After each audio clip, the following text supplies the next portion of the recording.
Hello friends, this is Raj Sastry from Raj Option Trading. Today is March 21st, 2022. Let's take a look at most beaten down profitable stocks with a positive cash flow.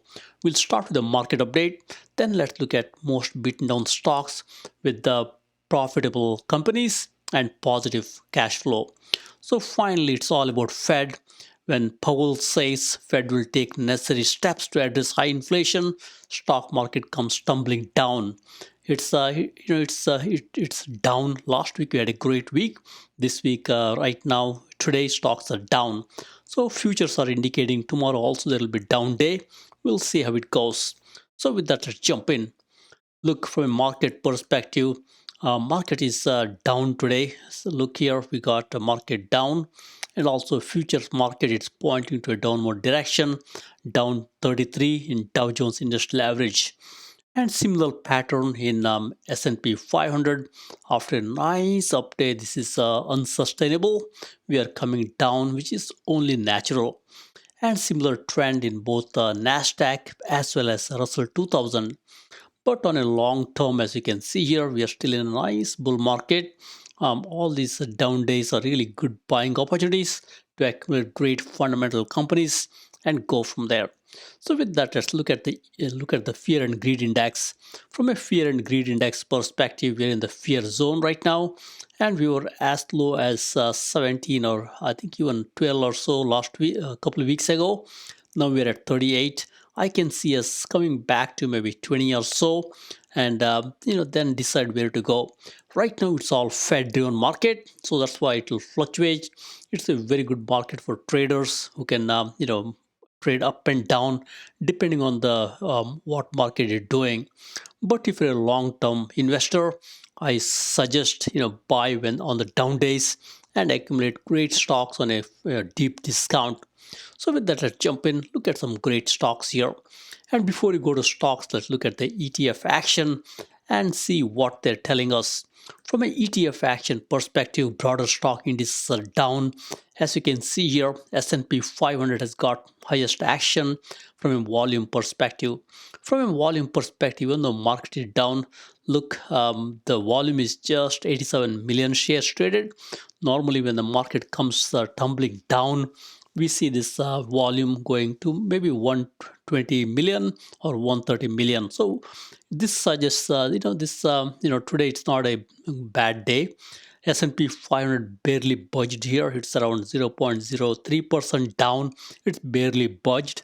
So we should wait for a while and see. It's only natural for stocks to come down after a great week last week. Then look, we got China here. China is also down, as you can see here, FXI. And keep watching the IV percentile. IV percentile is so high for some of these big ETFs here. S&P 500 IV percentile is 55. That tells you even S&P 500, with this high IV percentile, you could sell some put options deep underneath and make some great money. Same story with the FXI QQQ also.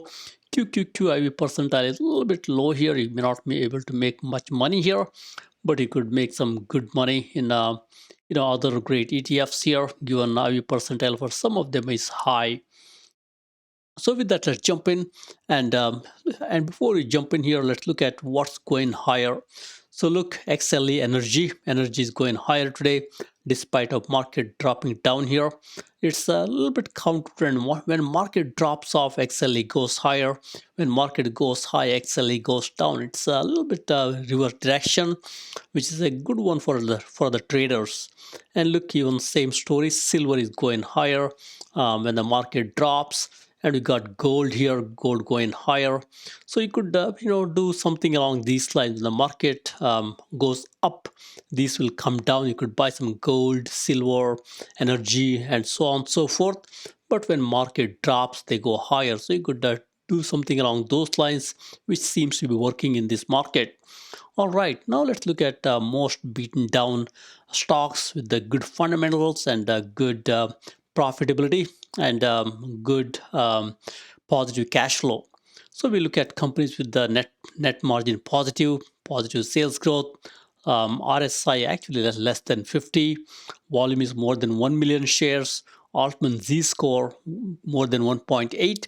Tells you these are fundamentally stable. Current ratio more than 1. I also added positive cash flow to this mix here so that we're looking at positive cash flow companies which are doing well. When the market drops down like this, we got to go after quality companies and buy them slowly and accumulate. All right, so with that, here is the list here. Top of the list, we got TJ Maxx. TJ Maxx is a good retailer, as many of you know here. Look, stock is down with a low RSI 40, and at this time, it's down even in today. So low RSI, and look, it's pretty good in the market in the industry here. Compared to the industry, this is doing pretty well. And next one is Mimecast. I've been watching this for a long time. This is one of my favorite trading stock. It goes up and down nicely. You could buy this stock here and accumulate. Let me just pull this a little bit so you can see this clearly.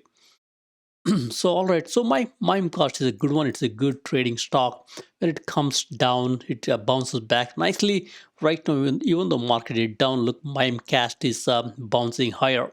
It's also good from a industry benchmark perspective, pretty good here. It's a profitable company. All these companies are listed here have got positive net margin, as you can see here, and they got current ratio more than 1. That tells you these are really good. They got a lot of money to meet short-term obligations. So with that, we got a few more here. I will not cover all of them in detail, but look, few of these stocks here, they're going up despite of market coming down here.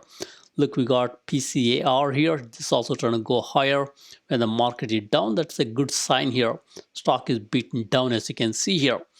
And then got a few more, as you can see here. They're also trying to make their way higher. Eastman as an example. It's a good stock here, trying to go higher despite a market going lower. And RSI is low, as you can see here. You could buy this company also here. And we got a few more trying to go higher. As you see here, we got one more here, APD. Stock got clobbered, trying to go higher. That's also a good one to buy at these levels here, given RSI is pretty low. And we got one more, last one here. Let me see. What's the last one here? So last one is Taiwan Semiconductor. It's also trying to go higher, as you can see here. You could buy that one also. And you could look at many of these names here, all are great fundamentally. You could pick some of these stocks up and go from there. Look, we got TREX here. TREX is a great company, and it's down today also. You could slowly start picking up some TREX. Look, it's an industry leader. You can see here from industry benchmark here. And we got a few more. Lululemon is one of my favorite here. It's also trying to go lower today. You could buy that one also, given RSI is low here, just 48. And few stocks have got very, very low RSI here. We got TSN as well as Baxter. Look at the RSI. It's even below 40 here. You could pick one of them up here, and they will also do well here. We got one more with low RSI, Flowers FLO. Could buy this one also here. It's also a good one to buy, given RSI is really dropped off here. All right, we got a few more here. Look, all of these have got positive net margin, as you can see here, and they got nice current ratio. Tells you they got enough money. Current ratio is more than 1. They got enough money to take care of the short-term financial obligations. And look at the free cash flow. All these companies got free cash flow positive, which is very much required in this market here. So with that, we got a few companies here. You could look at a few of these companies. Qorvo, many of you know this company. It's a great one here. Look, nice 91% performance in last 5 years. Stock has a low RSI here, just 48 here. You could pick this one up. And we got ELST Lauder, one of my favorite companies. Magna is a good one also. You could also buy Intuit, which is one of my favorite here. And we got overstock.com. Look at overstock.com. It's pretty intriguing at these levels here. There is a high short ratio. Short squeezers are short sellers are breathing down its neck. I say at this time with a low RSI of just 45 here, it's good to start accumulating some overstock here. This can squeeze those short sellers and go higher. And we got a few more here, all with the lower RSI. We can look at Micron, even Facebook or Meta is a good one to slowly accumulate here. These guys will do very well. Look at the industry benchmark. It's all number one all across the board here. Valuation is also low. And then you got Lam Research and Trade Desk. Both are great here. And we got our favorite company, EPAM here. The stock has come down nicely and went up also nicely, as you can see here. Now it's a little bit down at these levels. You could slowly start accumulating some EPAM here and go from there. Look, we got Shopify here. Shopify surged higher last week. Now it's giving back some. I say wait for a little bit. Let it cool off a little more. Then you can buy. And many of you folks have asked me, hey, you know what, can you tell me a low price stocks that I can buy? So you could look at UMC here, United Micro. Look at the stock price, just $9.41. And look at a performance here for 5 years, nice 478%. And you could buy this company, which is very, very low price. It's in the semiconductor testing space. They will do well long term. All right, with that, thank you very much. Happy investing and trading. Please subscribe.